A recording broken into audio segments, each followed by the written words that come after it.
Shalom, selamat malam Bapak Ibu yang saya kasih dalam Yesus Kristus Tuhan. Pada malam hari ini kita akan sharing firman Tuhan tentang kerajaan surga yang berhubungan dengan pakaian pesta. Sebelumnya kita satu dalam doa. Bapa kami yang surga, Bapa di dalam nama Tuhan Yesus Kristus, dalam sekutuan Roh Kudus, terima kasih Tuhan terus menyertai hidup kami, menyelamatkan kami, menyembuhkan kami, dan meluputkan kami dari sarana roh jahat. Terima kasih Tuhan, Kau telah terus menyelamatkan kami dari sarana roh jahat, roh kematian, roh dihormati, roh kuasa gelap, sangat kurang dipatahkan kuasanya dengan roh bala, Tuhan. Tapi hamba-Mu Roh Kudus telah menyampaikan isi hati-Mu malam hari ini dalam nama Tuhan Yesus kami berdoa, amin. Jadi tema hari ini adalah kerajaan surga berhubungan dengan pakaian pesta. Ya, apa itu maksudnya? Kita baca di perumpamaan tentang perjamuan kawin di Matius 22 ayat 1 sampai ayat 14 ya. Matius 22 ayat 1 sampai 14. Perumpamaan tentang perjamuan kawin. Lalu Yesus berbicara pula dalam perumpamaan kepada mereka. Hal kerajaan surga seumpama seorang raja yang mengadakan perjamuan kawin untuk anaknya. Ia menyuruh hamba-hambanya memanggil orang-orang yang telah diundang ke perjamuan kawin itu, tetapi orang-orang itu tidak mau datang. Ia menyuruh pula hamba-hamba lain, pesannya, katakanlah kepada orang-orang yang diundang itu, sesungguhnya hidangan telah kusediakan dan belenggu jantan dan peternak piaraanku telah disembelih, semuanya telah tersedia, datanglah ke perjamuan kawin ini. Tapi orang-orang yang diundang itu tidak mengindahkannya. Ada yang pergi ke ladangnya, ada yang pergi mengurus usahanya, dan yang lain menangkap hamba-hambanya itu, menyiksanya dan membunuhnya. Maka berkalah raja itu lalu menyuruh pasukannya ke sana untuk membinasakan pembunuh-pembunuh itu dan membakar kota mereka. Sesudah itu ia berkata kepada hamba-hambanya, perjamuan kawin telah tersedia, tetapi orang-orang yang diundang tadi tidak layak untuk itu. Sebab itu pergilah ke persimpangan-persimpangan jalan dan undanglah setiap orang yang kamu jumpai di sana ke perjamuan kawin itu. Maka pergilah hamba-hamba itu dan mereka mengumpulkan semua orang yang dijumpainya di jalan-jalan, orang-orang jahat dan orang-orang baik, sehingga penuhlah ruangan perjamuan kawin itu dengan tamu. Ketika raja itu masuk untuk bertemu dengan tamu-tamu itu, ia melihat seorang yang tidak berpakaian pesta. Ini digarisbawahi, ketika raja itu masuk untuk bertemu dengan tamu-tamu itu, ia melihat seorang yang tidak berpakaian pesta.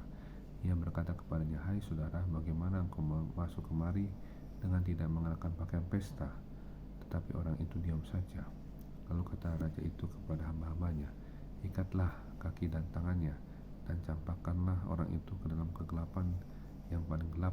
Di sanalah akan terdapat ratap dan katak gigi. Sebab banyak yang dipanggil, tetapi sedikit yang dipilih. Nah, ini adalah ayat yang tadi kita baca. Kenapa tidak berpakaian pesta? Nah, ini sangat penting pakaian pesta ya. Jadi dalam perjamuan kawin anak domba itu, kita sebagai mempelai Kristus ya, nanti akan diangkat ya, mengalami rapture seperti Henokh terangkat, tidak ditemukan lagi, untuk kita bersama-sama siap masuk dalam perjamuan kawin anak domba. Kita seperti gadis-gadis yang bijaksana di Matius 25 ya. Tapi di sini ada menarik, raja ini ya, ada Bapa yang di surga mengundang semua orang-orang yang ada untuk masuk dalam perjamuan kawin, pesta perjamuan kawin.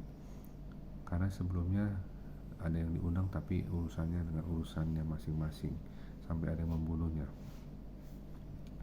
Tapi ini kita melihat bahwa undangan ini penting juga ya, walaupun kita mempelai Kristus ya, yang akan siap masuk dalam pesta perjamuan kawin anak domba, tapi ada juga yang tidak sebagai mempelai Kristus tapi sebagai orang yang diundang.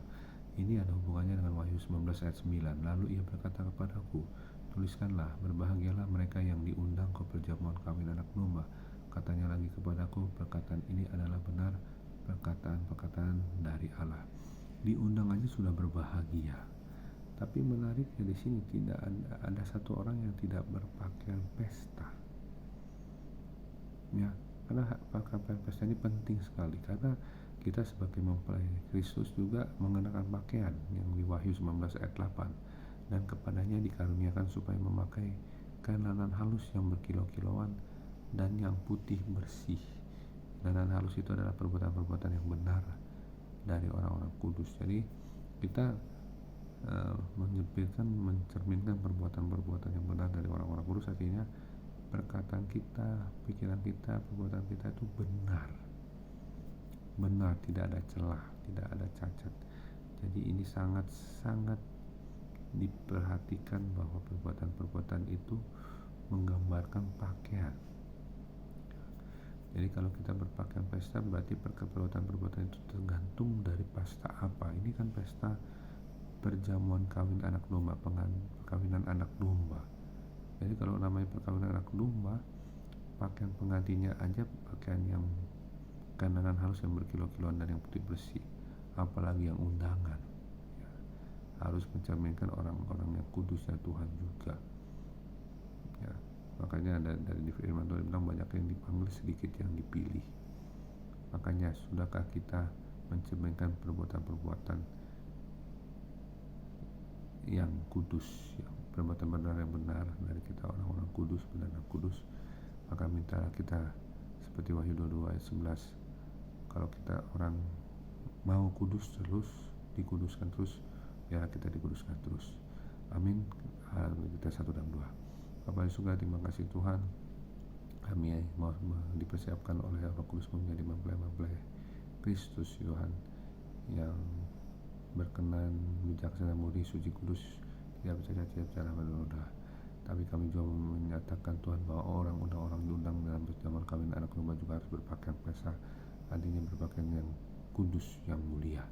Makasih Tuhan, kuduskan kami yang kami dunianya. Kami mohon Allah Roh Kudus menguasai alam sadar bawah sadar kami dan tidur kami, jauhkan dari segala marah bahaya, roh kematian, roh kematian mendadak, roh tidur dan roh mati, dan apa itu jantung dipatahkan kuasa dengan nama balas Tuhan. Kami mohon kekudusan Allah Roh Kudus, kemuliaan demi kemuliaan diberikan kepada kami, sehingga kami menjadi alat yang tangguh di tangan-Mu Tuhan. Terima kasih Tuhan, Engkau mengampuni segala dosa-dosa kami, minta dari khusus menunjukkan kebesaran kami dan segala dosa-dosa kami. Dalam nama Tuhan Yesus kami berdoa, haleluya, amin. Terima kasih Tuhan Yesus Kristus memberkati, shalom.